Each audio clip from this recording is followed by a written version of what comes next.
Malala na po yata si Bangag, mga kababayan. Sana hindi totoo itong usap-usapan ngayon. Dahil kapag ka nagkatotoo po ito, sigurado, wawalisin lamang po ang Pilipinas, mga kababayan. Ayon di umano kay General Browner, mga kababayan, abay nag-utos na di umano itong si Bangag kay General Browner na dapat pagsanayin na ang kasundaluhan, mga kababayan, para sa 30 araw na pakikipagdigma sa kung sino mang bansa ang nagnanais na digmain po tayo, mga kababayan. Sa ngayon, wala naman pong ibang bansa ang merong kaalitan ng ating bansa, kundi ang China lamang, mga kababayan, dahil dyan sa girian sa West Philippine Sea. Di po ba? Sa palagay ho ninyo, kapag pinatulan po tayo ng China, mga kababayan, aabutin po ba tayo ng 30 araw? Aba, baka masasayang lang ang kanilang gagawing pagsasanay dahil puno ng mga missiles ang China. Ang labanan ngayon, di po ba, mga kababayan, ay hindi na po yung literal na mga baril lang. Missile na.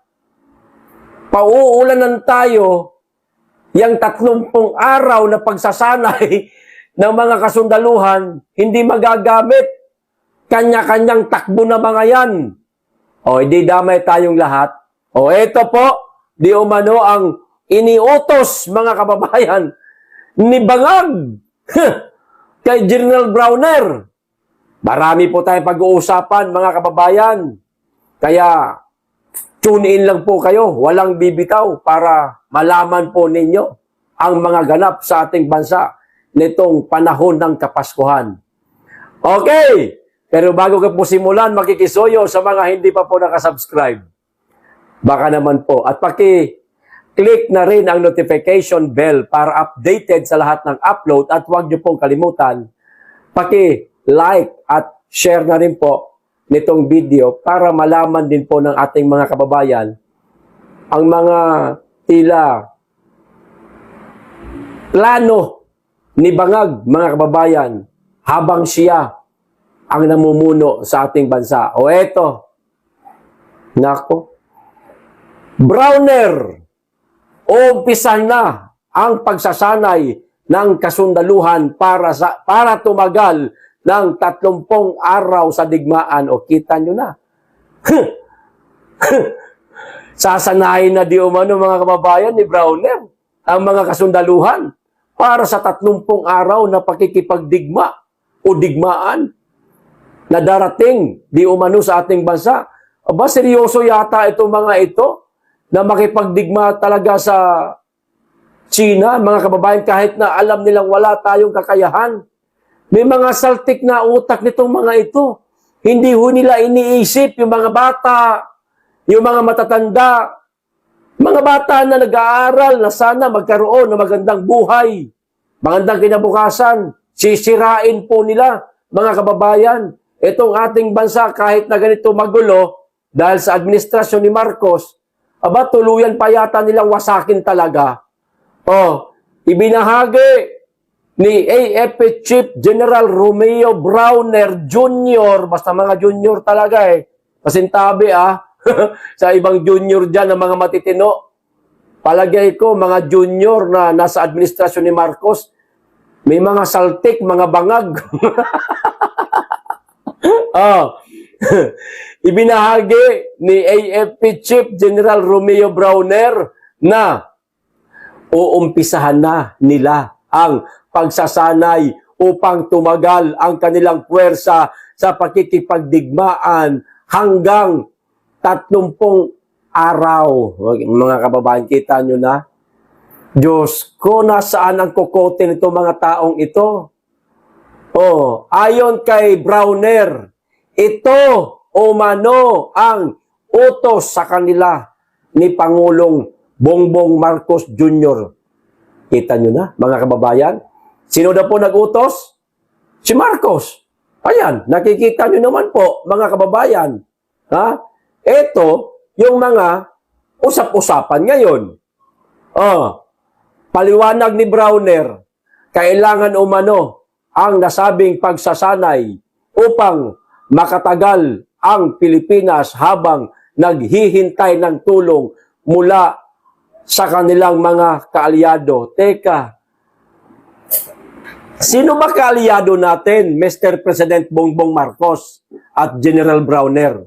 Sino po? Amerika? Na hindi nga tinulungan ng Amerika ang Ukraine. Ni hindi nga yata nagpadala ng tropa ang kano, ang Amerika sa bansang Ukraine para kumampi at labanan ang bansang Russia. Tayo pa kaya? Anong mapapala sa atin ng Amerika kapag tumulong sila sa atin kung sakasakaling mayroong digmaan na magaganap?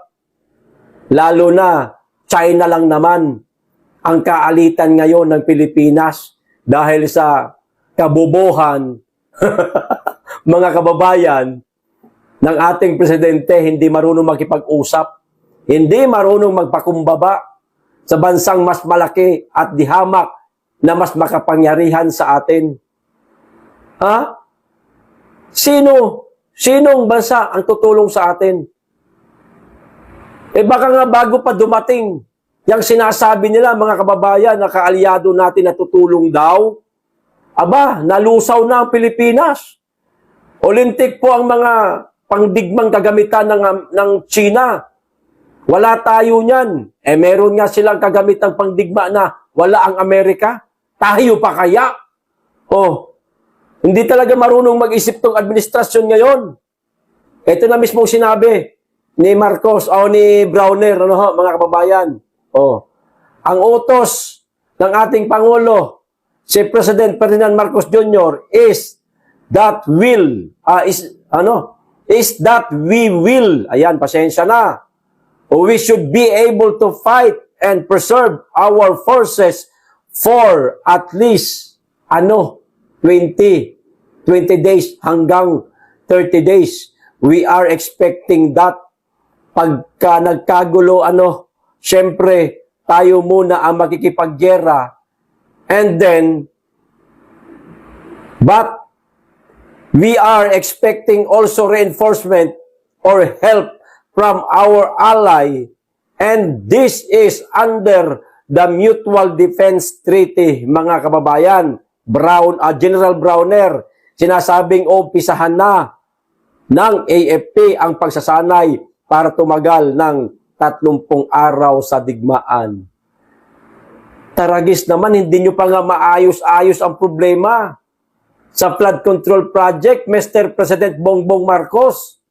Pakikipagdigma na ang isusunod mo o uunahin mo pa. Nasaan po ang pag-iisip mo, Mr. President, kung totoo man itong mga kumakalat ngayon sa social media? Tapusin mo muna ang korupsyon sa ating bansa. Nang dahil dyan, sa korupsyon na yan, ang rating mo o ang trust ratings mo ay negative 3%. Tapos ngayon, makikipagdigma ka. Sinong bansa ang didigmain mo? Walang idea ang mga Pilipino.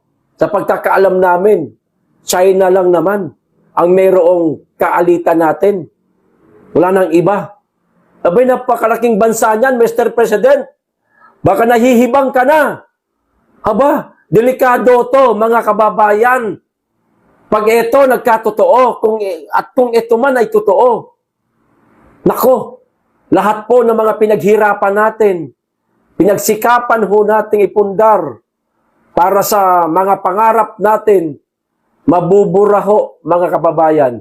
Masasayang lang po ang ating mga pinaghirapan. Papayag ho tayo na magkakaganon ho ang mangyari sa ating bansa. Abay, hindi tayo papayag yan, mga kababayan. Tutulan po natin itong kagustuhan, di umano, ng isang bangag na presidente na makipagdigma. Aba, hindi deserve ng mga Pilipino ang madagdagan pa ang kahirapan.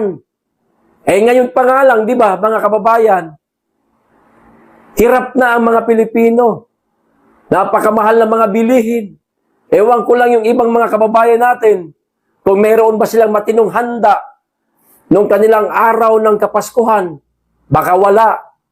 Tapos, makikipagdigma pa itong ating presidente sa ibang bansa. Bay, malulugmok po tayo sa kahirapan yan.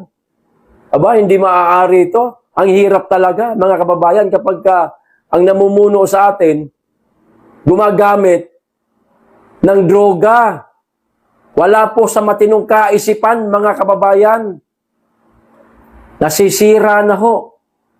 Wala siyang pakialam kasi hudang maghirap ang Pilipino, bumagsak ang ekonomiya lalo ng ating bansa, importante, yung kanilang personal na interes ang masusunod. Ano po ba ang maaaring gawin ng presidente kapag nagkaroon po ng digmaan sa ating bansa? Maari po siyang magdeklara, mga kababayan, ng martial law. Yan na. Di bagay, pang sariling interes pa rin yan. Gusto lang po nila na mapalawig ang kanilang posisyon, ang kanilang kapangyarihan. Di ho ba, mga kababayan, hindi ganon ang gusto ng mga Pilipino. Kinakailangan magkaroon ng halalan sa 2028 para mapalitan ka na, Mr. President. Bumagsak na po ng tuluyan ang trust ratings mo. Negative 3%. Mantakin niyo po yan, Mr. President. Lahat po ng mga Pilipino ayaw na po sa pamumuno ninyo. Ayaw na. Kulang na lang sabihin na hindi na namin kinikilalang presidente ang tao na yan. Presidente, oo, dahil nasa kontrata nasa termino batas yan, mga kababayan matatawag pa rin siyang presidente. Pero ang tanong, kinikilala pa ba siya ng ating mga kababayan bilang presidente?